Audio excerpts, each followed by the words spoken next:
I'm Mark Halperin. And I'm John Heilemann. And with all due respect to Pope Francis, every time you think you've gotten out, they keep pulling you back in.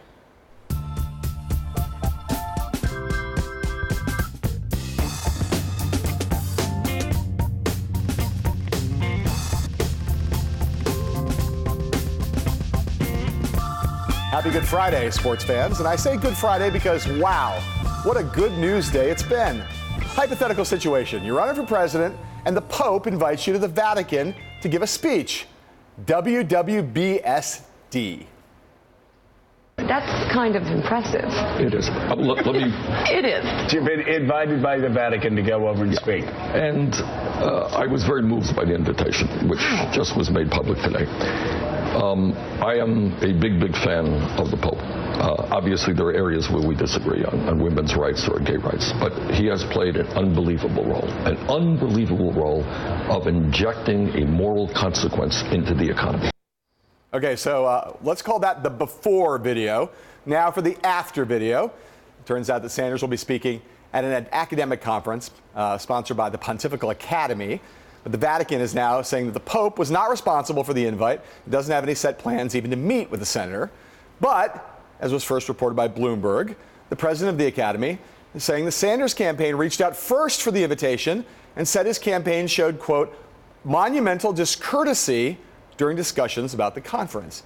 And it's not even good timing for Sanders. It's April 15th, the day after the debate in Brooklyn with Hillary Clinton and a few days before the New York primary, which, if you haven't heard, is kind of a big deal, especially to Bernie Sanders. So, Mark, put aside, there's a lot of internal stuff going on in Vatican City, but just focusing on this one question, is this a good use of Bernie Sanders' time flying off to Rome?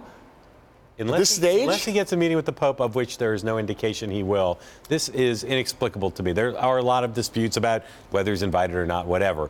I don't understand him doing this, except I think he sort of likes the notion of being invited by some arm of the Vatican to go. But good Jew that he is. To go to Rome for like 48 hours this close to the primary that he must win.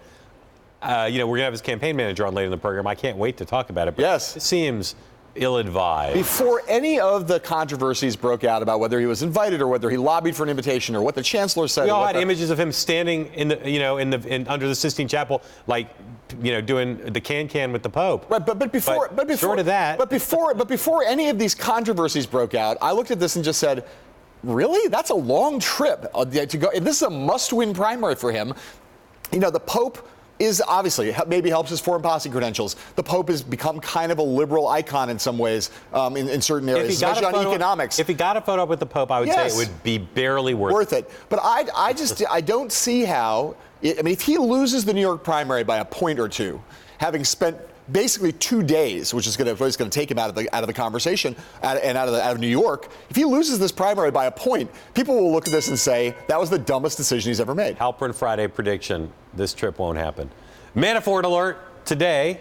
Veteran Republican strategist Paul Manafort, Donald Trump's newest hire, made his television debut as the frontrunner's Beltway honcho and delegate wrangler, an undertaking that Manafort, per his interview with CNN today, feels quite comfortable undertaking.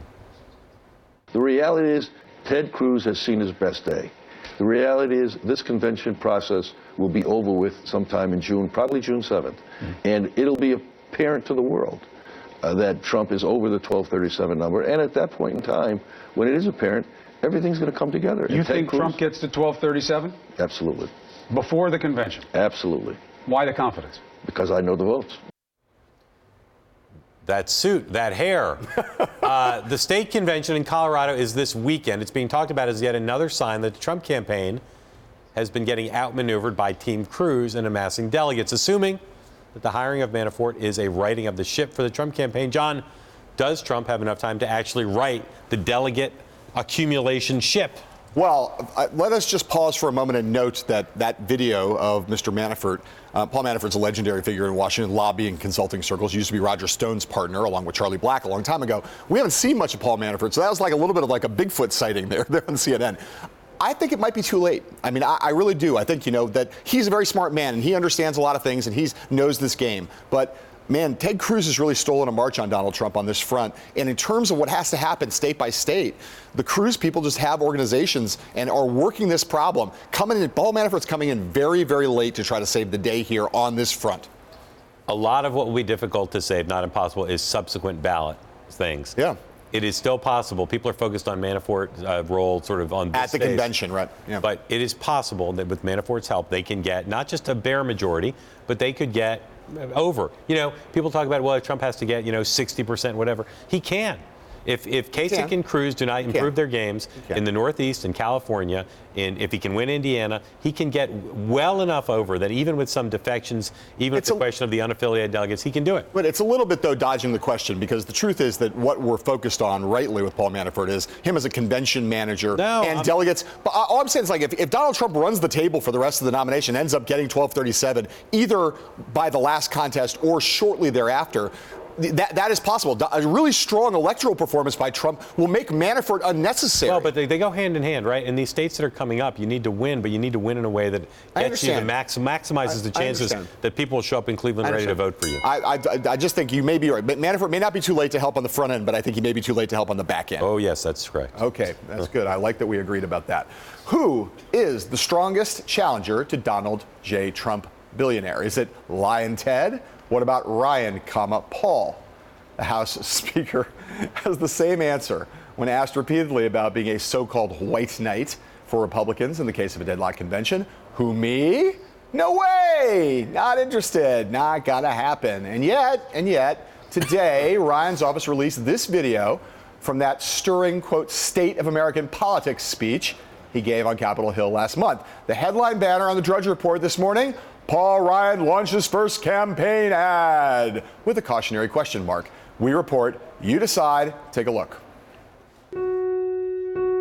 What really bothers me the most of politics these days is this notion of identity politics, that we're going to win an election by dividing people, rather than inspiring people on our common humanity and our common ideals and our common culture, on the things that should unify us.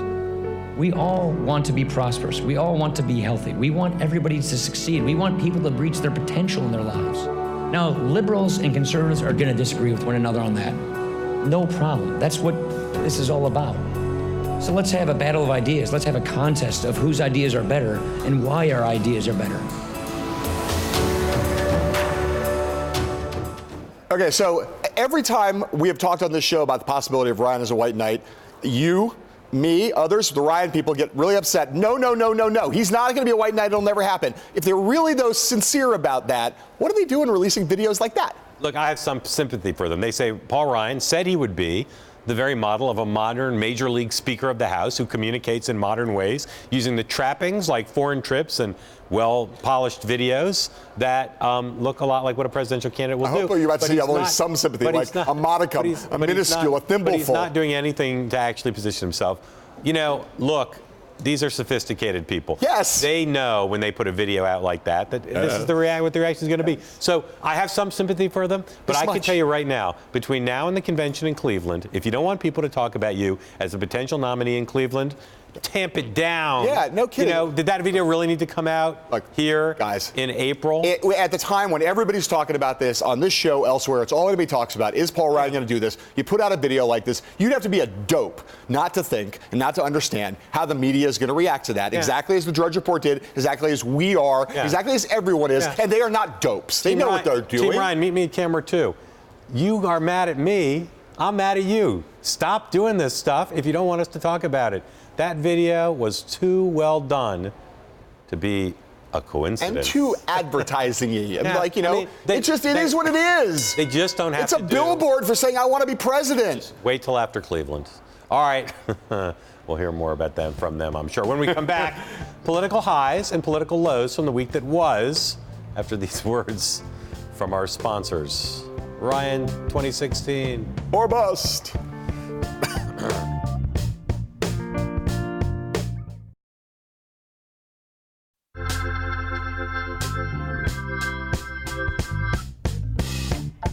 Believe it or not, it's been just 3 days since the Wisconsin primary, testament to the brave new world that is a competitive New York presidential primary. So much has been compressed into just about 100 hours of Empire State tumult that we thought we'd end the week with a little game of highs and lows, starting with the Republicans and their hometown frontrunner. Donald J. Trump, billionaires, high of the week.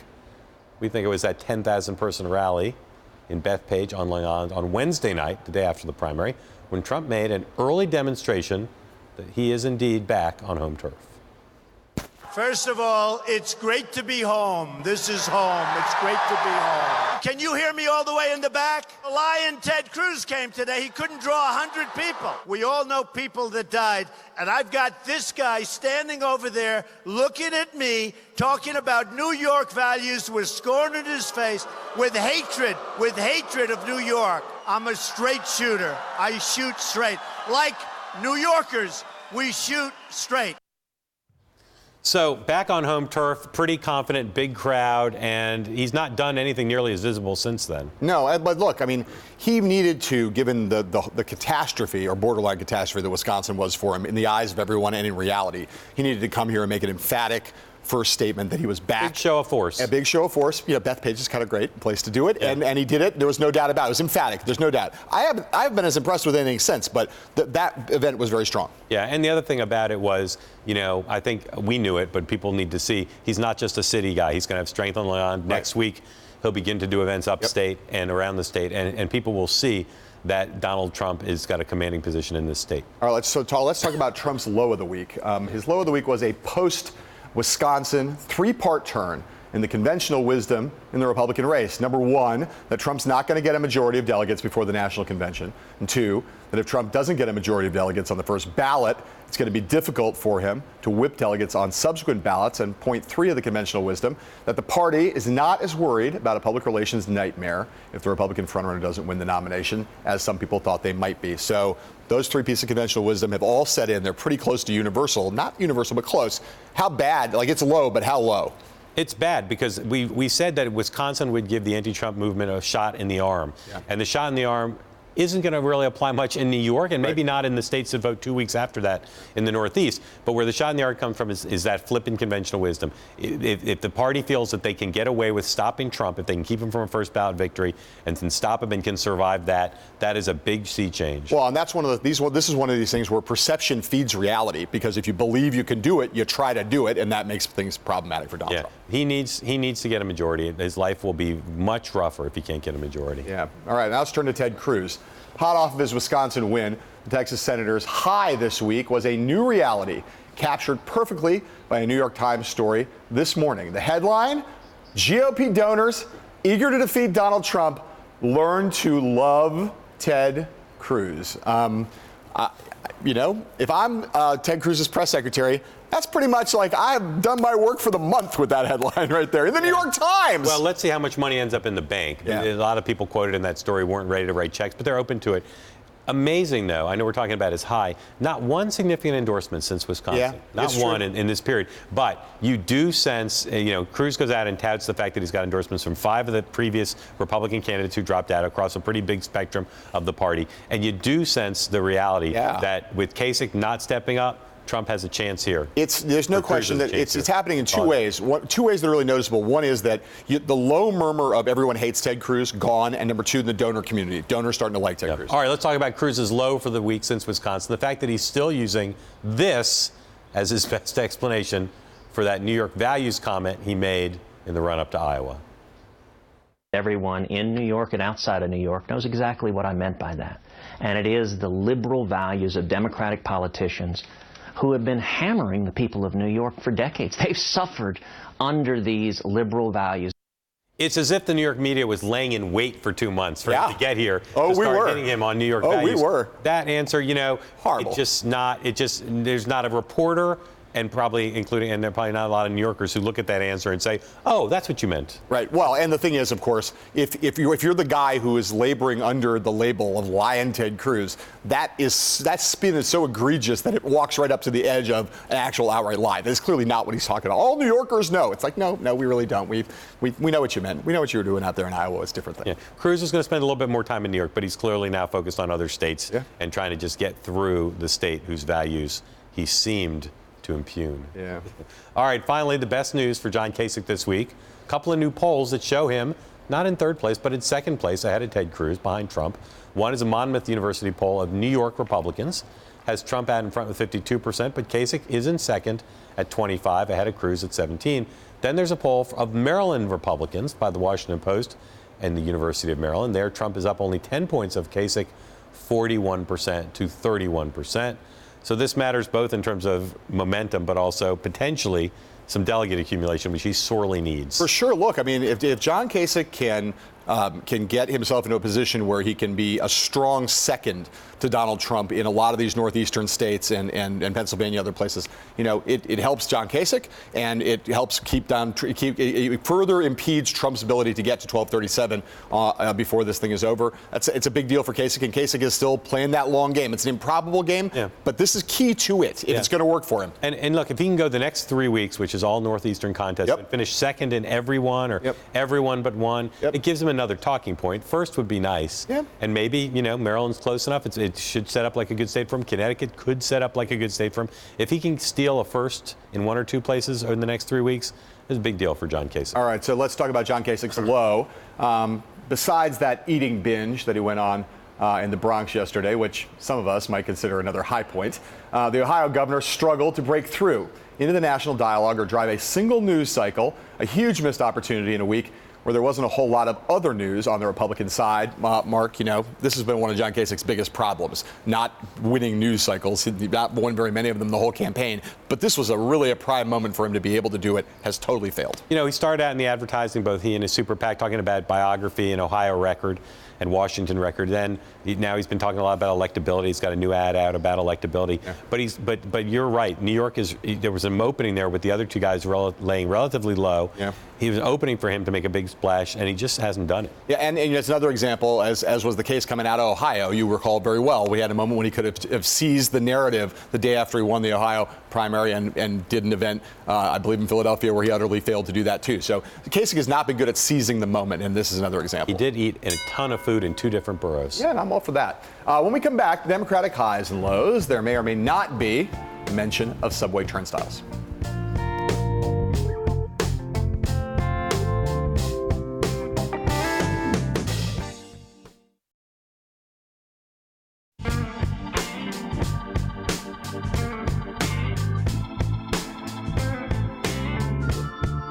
We continue our high and lowlights of the week by turning to the contentious Democratic race. After a tough loss in Wisconsin, Hillary Clinton has done interviews with MSNBC's Morning Joe, CNN's Chris Cuomo, and Matt Lauer on the Today Show this morning. She also held a news conference in the Bronx yesterday and a press availability in Buffalo just this afternoon, all demonstrating that the Democratic frontrunner understands well that when you campaign in the media capital of the world, you don't want to run and hide from the media. That understanding, important, no? Brilliant. They've put her out just enough, and probably more than they had to convey a sense that she's available. And she's been available more than usual.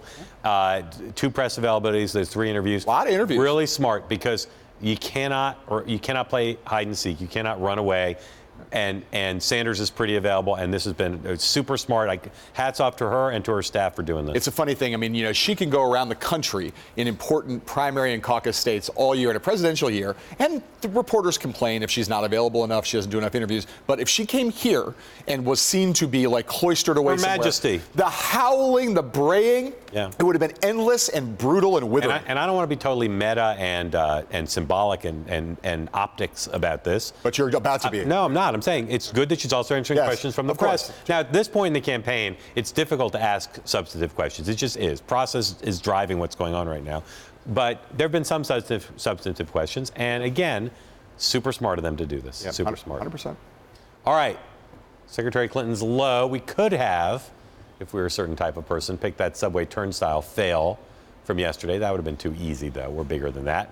The real missed opportunity this week for Clinton was the fact that for the past 2 days, media coverage of the Democratic nomination fight has been almost entirely focused on the back and forth over the question of which of these 2 candidates, if either, is qualified to be president and the tenor of the race. What wasn't being talked about very much during this interval, of course, Bernie Sanders' less than stellar interview with the New York Daily News Ed Board.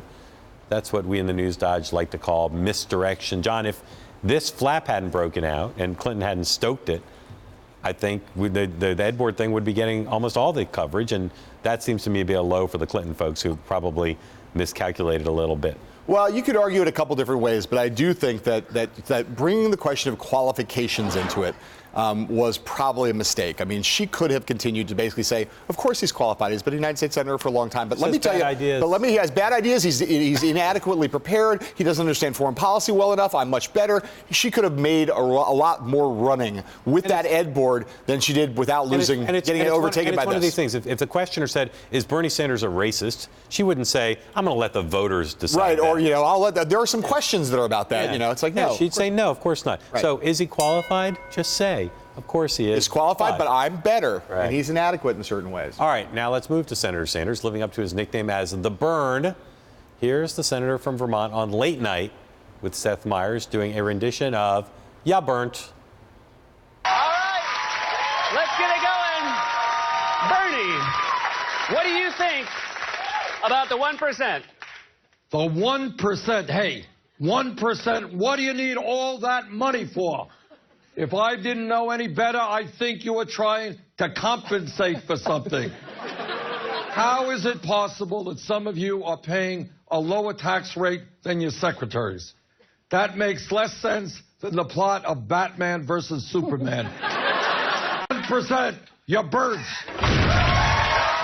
Funny. He was funny, and, he proved he could play on a late night show. Yeah. He's good. No, that was a very good one. Look, the thing about Bernie Sanders is that, as we have shown over a long period of time, he has a good sense of humor. And the truth is he's gotten to be better at showing it than he was a year ago. And when he gets into these situations, he actually does shine. He shined on that show 100%. However, there are also some low points for Bernie Sanders, and this is Bernie Sanders' lowest low. After all that doubling down over the past couple days on his comments that Hillary Clinton's super PAC, her vote on Iraq, the Iraq War, and her position on trade made her unqualified to be president. Vermont senator backed away from that position on the Today Show this morning. I respect Hillary Clinton. We were colleagues in the Senate, and on her worst day, she would be an infinitely better president than either of the Republican candidates. She's qualified. Of course. Okay, so Sanders more full-throatedly than Hillary Clinton did, actually said the words, Hillary Clinton's not qualified. And now today, he's backed away from that entirely. Explain why that's such a bad move. Then he went on The View 2 hours later and said once again she's not qualified because of these positions. Right. I just think it's too much back and forth. He actually had a good argument to make here if he'd framed it right and have the entire race focus on the three big issues he wants to contrast on. He just gave it all up. All right. I don't disagree with anything you just said. All right, coming up next, Bernie Sanders campaign manager Jeff Weaver is here.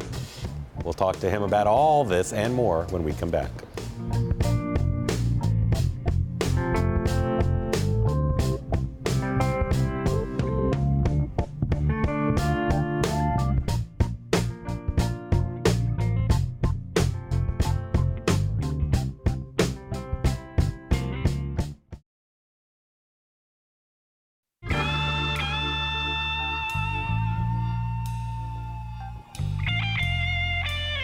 Our guest tonight is probably checking to make sure his passport has extra space for a stamp from Italy.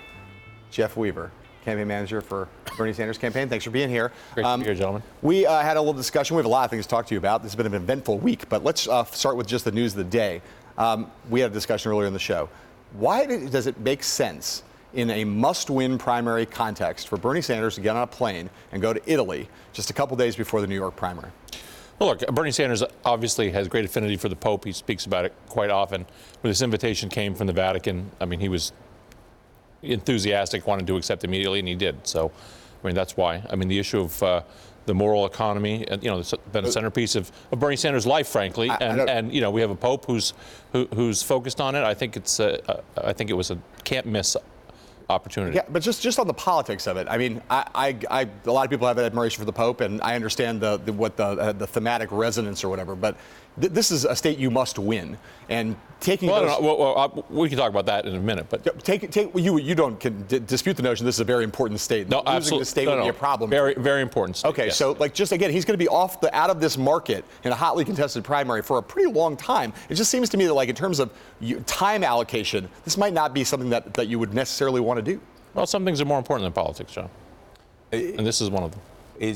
Will this trip in any way, if perfectly executed, help you win the New York primary? No, I don't think. Look, I don't think that's the calculus at all. I mean, I think, as I said, Bernie Sanders has a lot of affinity for the Pope. Particularly, they've worked together. They both work on this issue. I think when the invitation came through, he was deeply honored and accepted. Is there any chance the trip will be canceled? Not as far as we're concerned. 0%. Zero. I predicted earlier in the program. You did? By who? No, I predicted it. Oh, you did? I don't think you're going.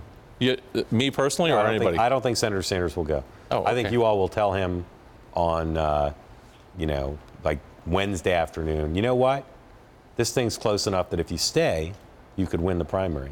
That's my prediction. I think. I don't mean to play with history in the future. Well, you do actually, but no, I think he'll be. You're going. You're going. Yes, absolutely. And he's not meeting with the Pope, right? No indication that he's going to meet. There's no indication he'll be meeting with the Pope. So we'll move on from this topic, but I want to ask you one more question. Sure, of course. I mean, John said earlier, he could lose New York by 1 point, which symbolically would not be good. The Pope will still be the Pope after the New York primary. No one. God willing. I don't think anyone's going to change their view of the importance. So of the importance he placed on these issues. So just to clarify, if he's not going to meet with the Pope, is he going because he's honored? Is he going because this is a can't-miss conference? Is he going because he thinks it would be rude to say no? Like, why does he have to go now? Well, the invitation is for now. Well, you think he'll never be invited again? He's going to be president of the United States. Look, it's not about that. When you get invited by the Vatican, I think you go. No matter what. No matter what else you have going on. Even though it's not an invitation to meet with the Pope. Look, we're going to do it. We're going to make the trip as efficiently as possible, and we'll be back. All right, let's move on to. I just want to note for the record, though, that a campaign manager of a presidential candidate who comes on the air and says something like "some things are more important than politics," John, it just raises a lot of raises a certain number of suspicions. Well, there are the cynical among us. Yes. Well, yeah. Why did Bernie Sanders, your candidate, today, within the space of a couple hours, say Secretary Clinton is, of course, she's qualified to be president, and she's not qualified to be president? Well, I think there's been a lot of what does qualified mean, right? So is she resume qualified? Obviously, right? Who doesn't think she's not resume qualified? I think everybody would agree to that. Right. The question is, has she exhibited judgment on a number of issues, the Iraq War, the way she funds her campaign with big dollar, money, trade deals, so on and so forth? Are there judgment issues which sort of disqualify her, which is different than being sort of unqualified, right? So maybe he should have said disqualified. Yeah, I think that more accurately describes it. Characterizes what he was trying to. Was this back and forth here? We said on Friday, reflecting, Brandy during the break. Was this back and forth good for your campaign? Well, look, I think what was important is after we came out of Wisconsin with a big win, right? He's won 7 out of the last 8 contests. I was on CNN on the night of the victory in Wisconsin, and Jeff Zeleny reports the Clinton campaign has a new strategy against Sanders in New York: disqualify him, defeat him, and reunite the party later. Well, clearly we were going to come into New York. They were going to, sharpen their elbows, and it was going to be rough and tumble in New York. And Bernie Sanders from small state Vermont was going to get beaten about the head and shoulders, right, and rolled by the Hillary organization. Well, that's not going to happen, right? Bernie. So did you win? That's the beginning of the story. The end of the story is here we are on Friday. There's been a lot of back and forth. Would you say that as a political matter, you won the week on this fight over the question? Yes, the tone from the Clinton campaign is ratcheted now way down. Okay, let me take issue with this one thing. You said this thing about how you thought that you've said on a number of occasions, you've been saying for months now, that you guys have set the pace on policy in this campaign, and that the Clinton campaign has sort of called the tune on tone. Tone, yeah. So yesterday, when you said on television that Hillary Clinton had made a bunch of deals with the devil, I didn't say a bunch. She made a deal with the devil, and the devil has made a deal with the devil. And the devil always wants his due. So what thing that the Clinton campaign has said in the last 72 hours approaches that in terms of negativity of tone? What? How about the disqualify, defeat, and reunite the party later? Obviously indicating that they're going to go. Obviously indicating they're going to go so bad in their view that they're going to have to pick up the pieces later. No one from the Clinton campaign went on television and said that. I mean, you went on television with your face on TV and said that. I'm not disputing Jeff Zeleny's reporting, but it's a different thing for someone in a campaign to say something to a reporter. You went on television yesterday in the middle of this fight and started talking about deals with the devil. Well, just what as I was talking about as a tonal thing, it seems pretty harsh. Well, look, there was harshness being thrown at us, and I think the message is, if you want to play on that level, we're not just a bunch of guys from Vermont, right? We can play on that level. We get you guys are tough and everything, but what did they say that was tonally anywhere in as I asked this question I asked at the beginning? What did they say on the record in front of a camera that was anywhere close to the tonal negativity of what you said. Seems like you set the pace in terms of tonal negativity yesterday. No, it started with them, and we responded. And we responded forcefully, and their tone is now ratcheted way down. You concede that when the Clinton campaign puts out these memos talking about the delegate math, you concede that things are tough for you guys now, right? They're tough. I don't know what tough means. Look, she was way over 300 delegate lead, just a short time ago. Now she's about 215. Right. It's going down. Wyoming's going to be Saturday, tomorrow. Hopefully we will win there. It'll go down. We're winning additional delegates in Nevada in the caucuses. We're going to win additional delegates other than what's in those charts in other caucuses where we've won. So, but it's an uphill climb. Is that of course. Yeah, but it's been an uphill climb since the first day. Go state by state, or don't go. You don't need to go state by state, but just talk through between now and June, California votes. Talk about how you're going to overtake her. Just explain that to people who your supporters say, who want hope, and when they keep reading over and over and hear people in the press say, mathematically, it's a certainty that Hillary Clinton's going to win. Talk through the calendar, how you catch up. Well, how we catch up is we have to win in a majority of states going forward. There's no doubt about that.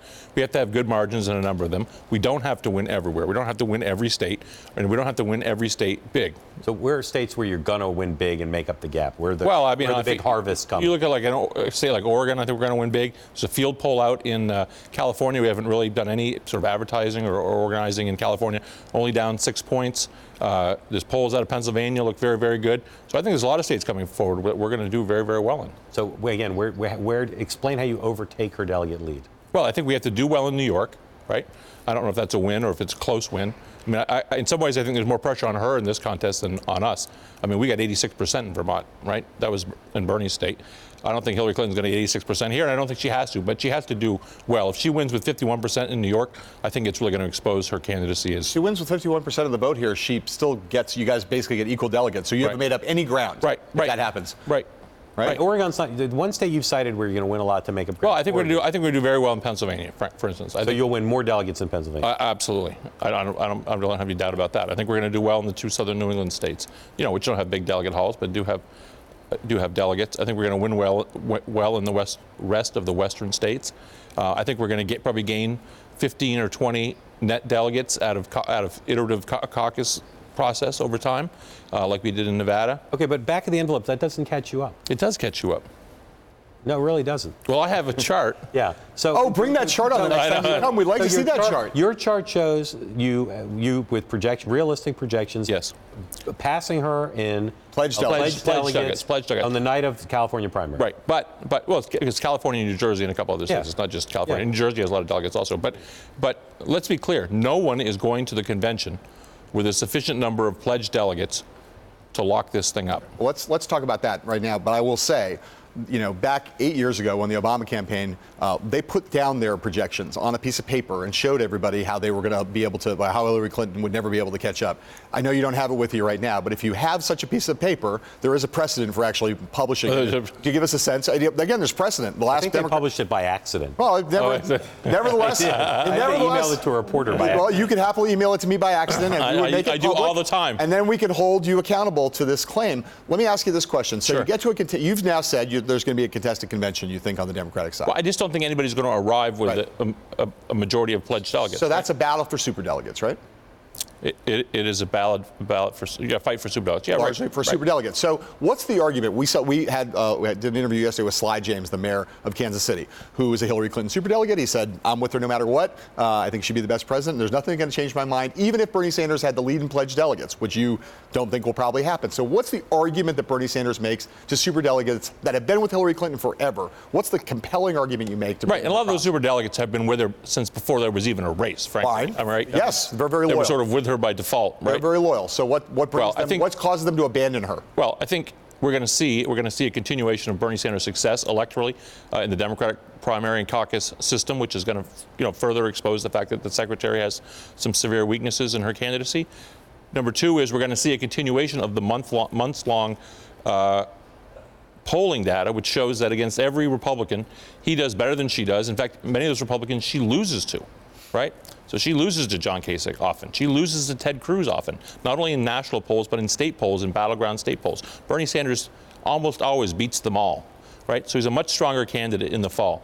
He's going to create the kind of enthusiasm and excitement that's necessary to bring out a large turnout in November so that we elect down-ballot Democrats. He's wildly popular with independent voters. About 25% of Americans are Democrats, so you can't win a national election by just bringing out Democrats. Hillary Clinton is wildly popular with self-identified Democrats. There's no doubt about that. Her favorables are very high.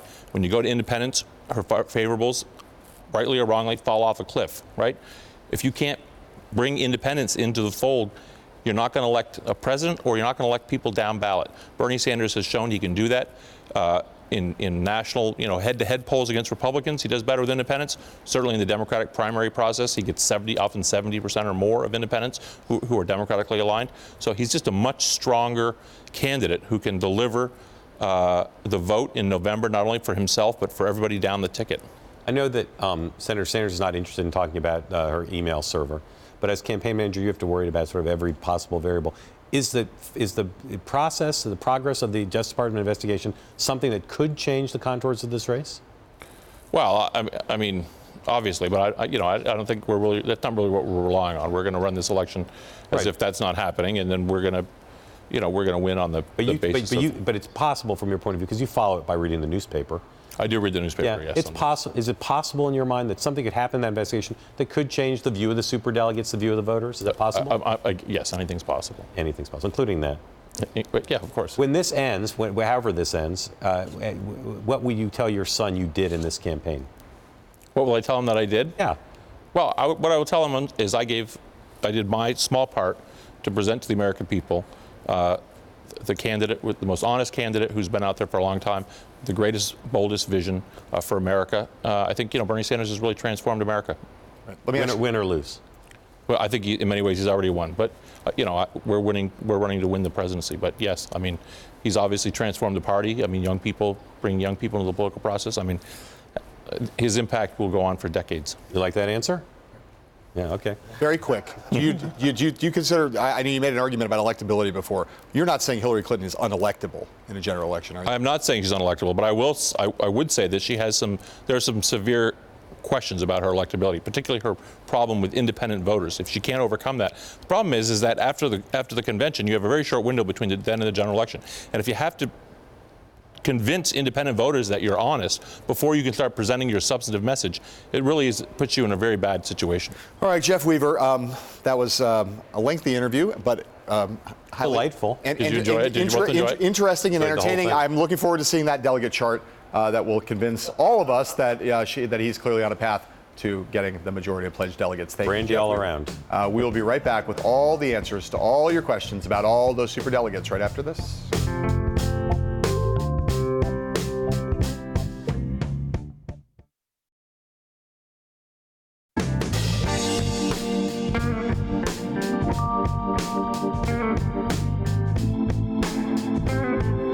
Talk to Bernie Sanders' campaign manager about what the campaign has to do to win over enough superdelegates to turn the tide in the Democratic nomination fight. What is a superdelegate?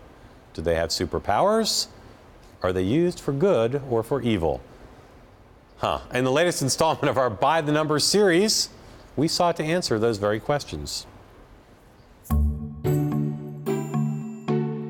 Bernie Sanders' big win in Wisconsin Tuesday night gives him 47 pledged delegates. Hillary Clinton won 36. That means Sanders has a total of 1,027 to Clinton's 1,279. This math does not include superdelegates. Who are the superdelegates, you ask? Folks who are not elected by primary voters but automatically given a voice in the presidential nomination process because of their position in the party. Examples include Hawaii Representative Tulsi Gabbard, New York Senator Chuck Schumer, and Virginia Governor Terry McAuliffe. When you include superdelegates in the count, Clinton's lead jumps.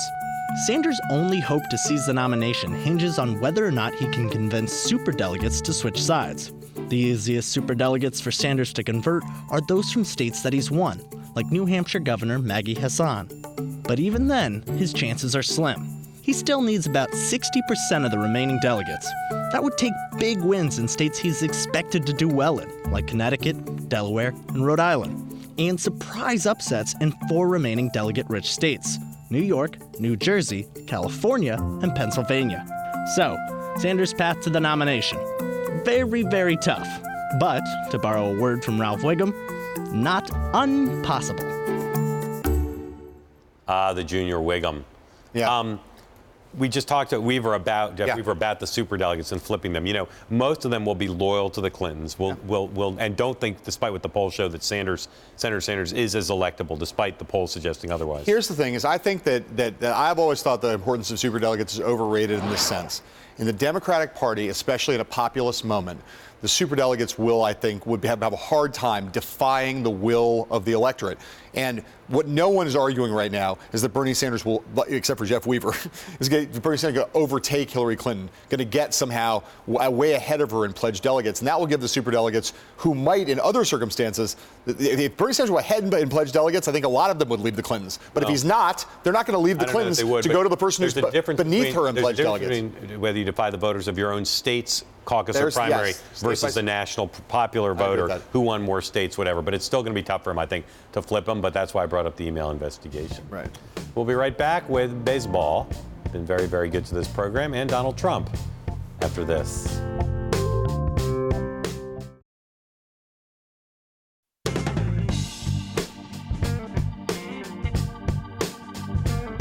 Baseball, baseball, baseball. The return of the greatest game means three things for us: a reason to eat Cracker Jacks in the office, outdoor meetings with sources, and of course, the great Will Leach. We wanted Will to do a baseball segment so badly, and believe it or not, it turns out there was a perfect angle. Donald Trump. Here's Will. Baseball is back. The crack of the bat, the smell of freshly cut grass, grown men running around in their pajamas, spitting everywhere in sight. Oh, how we've missed it so. And, like everything else in American culture right now, baseball is not immune from the Donald. I think the thing I liked the best was baseball. Stars are endorsing him. Thank you, Paul. Beloved Yankee great Paul O'Neill showed up at a Trump election night rally, the one with the stakes. And Red Sox idiot Johnny Damon declared, if Trump needs me anywhere, I'll be there. But it's a different story in the owner's box. There's no more perfect example of an establishment Republican than a baseball owner. St. Louis Cardinals owner Bill DeWitt, considered the unofficial leader of baseball's ownership fraternity, is close friends with George W. Bush and gave heavily to famed Trump casualty and punching bag Jeb Bush. Now that Trump is close to clinching the nomination, many other owners' families have stepped into the batter's box to take a swing. Randy Kendrick, wife of Arizona Diamondbacks owner Ken Kendrick, said she and her husband were actively willing to lose fans in order to keep Trump from the Oval Office. Even more active have been the Ricketts family, who own the Chicago Cubs, the hottest team in baseball this year. The family has given millions to the anti-Trump PAC Our Principles, inspiring this angry tweet from Trump. I hear the Ricketts family, who own the Chicago Cubs, are secretly spending money against me. They better be careful. They have a lot to hide. If we had something to hide, you guys would have found it by now, I'm sure. Cubs owner Tom Ricketts, not shaking his boots, said, "It's a little surreal when Donald Trump threatens your mom." It has not actually stopped Marlene Ricketts, Tom's mom, who was responsible for this ad. Trump scams students. He'll scam America, too. So maybe Trump will be shut out of baseball. At least he always has football. Football's become soft. The referees, they want to all throw flags so their wife sees them at home. Oh, there's my husband. It's true. Well, Donald, there's always High-a-lie. All right, thanks as always to the great Will Leach. We'll be right back with the Matzah Man, Ted Cruz, after this.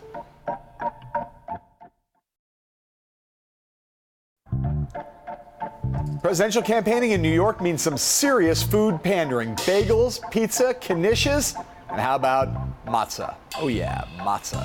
Ted Cruz visited a matzah bakery in Brooklyn with some children, and it had all of us saying, oy vey. Enjoy.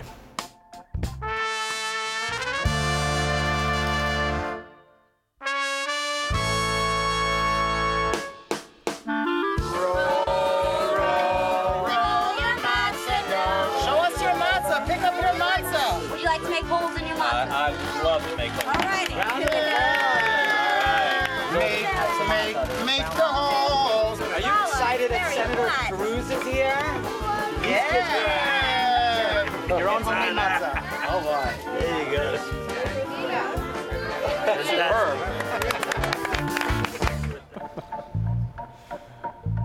On Monday, Mrs. Jane Sanders joins us. Until next week, sayonara.